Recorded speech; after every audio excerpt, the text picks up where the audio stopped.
Let me ask you something honest. When was the last time you sat in complete silence, no music, no phone, no background noise, and didn't feel the urge to reach for something? Think about it. Because for most people, that moment lasts about 40 seconds before something inside them starts to pull. A restlessness, a low-grade discomfort that's hard to explain. So they pick up their phone, put on a podcast, turn on the TV, not because there's something they want to watch, but because the quiet felt like too much. That's not a small thing. That's your mind telling you it doesn't feel safe being alone with itself. And I want to talk about why that happens. Because the fear of silence isn't really about silence. It never was. Silence is just the condition under which everything you've been avoiding finally gets loud. There's something most people never fully examine about themselves. They spend enormous amounts of energy managing their environment, their noise levels, their schedules, their social interactions, in ways that are specifically designed to prevent one thing: stillness. Not laziness, not rest. Stillness. The kind where there's nothing between you and your own thoughts. And the reason they avoid it isn't random. It's psychological. It's protective. The mind learns early on that certain thoughts are painful, certain feelings are uncomfortable, certain realizations, if you sat with them long enough, would require you to change something. And change is hard. So instead, the mind creates a preference for stimulation. It trains itself to reach for distraction the moment internal silence begins to form. This is why people scroll at 3 in the morning when they're exhausted but can't sleep. It's not that they're interested in what's on the screen, it's that the moment before sleep, that quiet, unguarded window where thoughts emerge without invitation, feels genuinely threatening to them. There's a line attributed to Pascal, the French philosopher, that has stayed with me for a long time. He said that all of humanity's problems stem from man's inability to sit quietly in a room alone. He wrote that in the 17th century, long before smartphones, long before social media. And somehow it's more accurate now than it was then. Here's what silence actually does to you psychologically. When all external input is removed, the brain doesn't go quiet. It gets louder. It starts processing. It surfaces things. Old memories come up, regrets you pushed aside, questions you've been avoiding, feelings about people, about your life, about who you are versus who you thought you'd be by now. Carl Jung talked about something he called the shadow, the parts of yourself that you don't consciously acknowledge, the emotions you suppressed, the fears you never named, the aspects of your personality that feel too uncomfortable to look at directly. And Jung believed that those things don't disappear when you ignore them. They accumulate, they build pressure, and they find ways to surface in your relationships, in your reactions, in your anxiety, in your need for constant noise. Silence is one of the primary conditions under which the shadow tries to make itself known, which is exactly why so many people run from it. What's happening when someone can't tolerate quiet isn't weakness. It's avoidance that was once necessary and became a habit.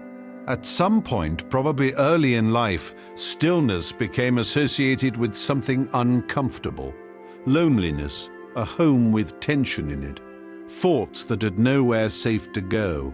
So the mind learned, when things get quiet, fill the space, stay busy, keep the noise going. Don't let it get too still. And that pattern follows people into adulthood, into every room they sit in, into every spare moment they have. Modern life didn't create this fear, but it made it infinitely easier to maintain. Think about what the attention economy actually is. Every app, every platform, every notification is engineered by people whose entire job is to prevent you from being bored for even a single second. Not because they care about your entertainment, because your attention is the product. And silence, real silence, the kind where you're left alone with your own mind, is the single greatest threat to that model. The dopamine system in your brain was designed for a different world. It was built to respond to novelty, to reward, to the possibility of something valuable around the corner. In a natural environment, that drive was useful.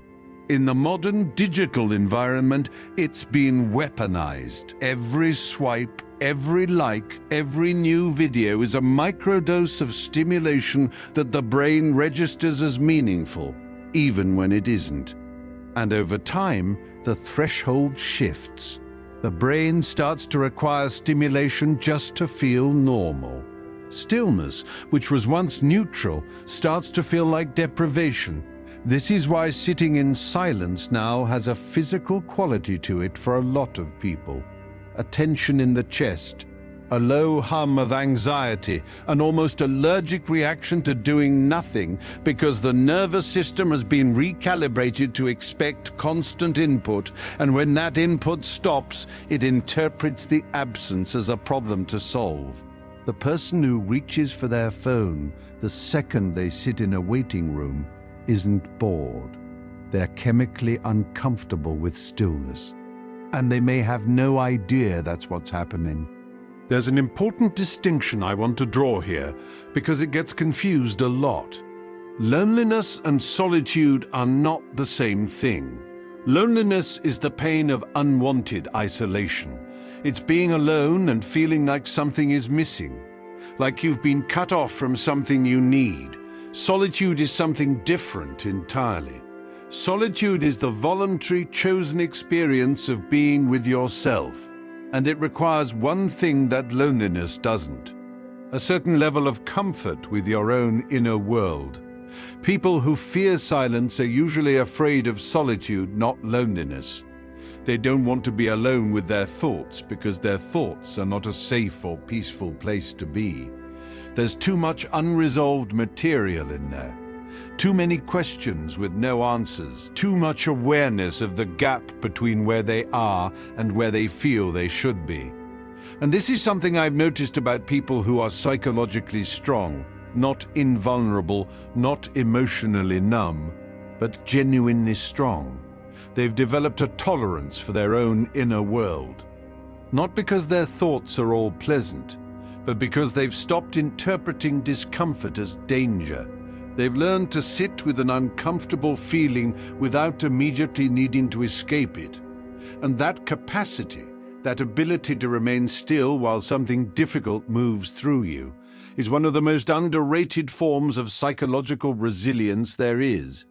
Marcus Aurelius wrote extensively about returning to himself, about the importance of interior quiet. He governed an empire. He was surrounded by demands, by conflict, by noise, and he kept insisting on the importance of going inward, not to find peace in some abstract spiritual sense, but because he understood that clarity comes from stillness, that a person who cannot be alone with themselves is at the mercy of everything outside them. Now let me say something that might feel a little uncomfortable to hear. The noise in your life, the constant media, the endless conversation, the reflexive distraction, isn't just something that happens to you. On some level, you choose it, because it serves a purpose. It keeps you from sitting with things that feel unfinished. It keeps certain realizations at arm's length. It gives you something to focus on that isn't yourself. There are people who go years, decades, without ever fully confronting certain truths about who they are. Not because they're unintelligent, not because the truth is hidden from them, but because they become expert architects of avoidance. Their life is organized, often unconsciously, around never having enough silence for those truths to surface. And the cost of that is high. Not immediately, but gradually. Because here's what happens when someone goes long enough without sitting with themselves. They start to lose contact with what they actually want, with what they actually feel. They become very fluent in what they're supposed to want, what their social environment, their family, their culture tells them success looks like, but increasingly disconnected from their own internal signal. And eventually, there's a version of themselves they no longer recognize. Someone who's been performing a life rather than living it. Schopenhauer believed that most people spend their lives trying to escape themselves, moving from distraction to distraction, from desire to desire, always reaching for the next thing because sitting quietly with what is feels unbearable. He wasn't wrong. He was just perhaps too pessimistic about the possibility of changing it, because it can change, slowly, deliberately. And it doesn't require any dramatic intervention. The first step isn't meditation. It isn't some structured practice. It's much simpler and much harder than that. It's just choosing not to fill a silence when you feel the pull to fill it. Not permanently, not for hours. Just staying in it a little longer than feels comfortable. Because what most people discover when they finally stop running and let the silence be, is that whatever they were afraid of finding in there isn't as unmanageable as they thought. The thoughts that surface aren't monsters. They're just thoughts. Feelings that have been waiting for acknowledgement. Questions that, once you actually look at them directly, lose some of their power over you. Jung had a phrase for this process. He called it individuation. The gradual, often uncomfortable process of becoming more fully yourself, facing what you've buried, integrating what you've avoided, and it requires, above almost everything else, the willingness to be still enough to hear what's actually happening inside you. The person who learns to sit in silence isn't building a life of isolation. They're building a life of sovereignty. They stop needing constant external input to feel okay. They become less reactive because they're no longer being driven by accumulated emotional pressure that was never processed. They start making decisions from a place of actual clarity rather than from the noise of anxiety and habit. And something shifts in the way they relate to the world, in conversations, because they're not constantly managing their internal static. In their work, because their focus isn't fractured by the need for stimulation. In their relationships, because they're no longer projecting their unresolved internal material onto the people around them. This is what it actually means to be grounded. Not calm in a performed, suppressed way. Grounded in the sense that when everything external is stripped away, there's something solid left. A person who knows what they think, who knows what they feel, who isn't terrified of their own company. I think the deepest reason people fear silence is this: they're afraid of what it will confirm. Not that they're bad people, but that they've been living a little too far from themselves, that there are things they've been tolerating that they shouldn't, that there are things they've been chasing that don't actually matter to them. That underneath the performance and the busyness and the carefully curated noise, there's a version of themselves that has questions, real ones, that don't have easy answers. And that's terrifying. Until it isn't. Until you've sat with it enough times that you realize the silence wasn't the enemy. It was always trying to give you something. Information. Clarity, the rare experience of knowing yourself without the distortion of constant stimulation. The people who are most alive, most genuinely themselves, are usually people who have learned to be alone without being lonely, who have spent enough time in silence that they no longer hear it as absence, They hear it as something else, a kind of fullness, actually, a space where the important things can finally be heard. You don't have to fear your own mind. It may take time to believe that. But the path there doesn't start with fixing anything. It starts with sitting down, turning the noise off, and staying just a little longer than you usually do with whatever is actually there. Because eventually you'll realize that you were never running from silence. You were running from yourself, and yourself has been waiting patiently for you to stop.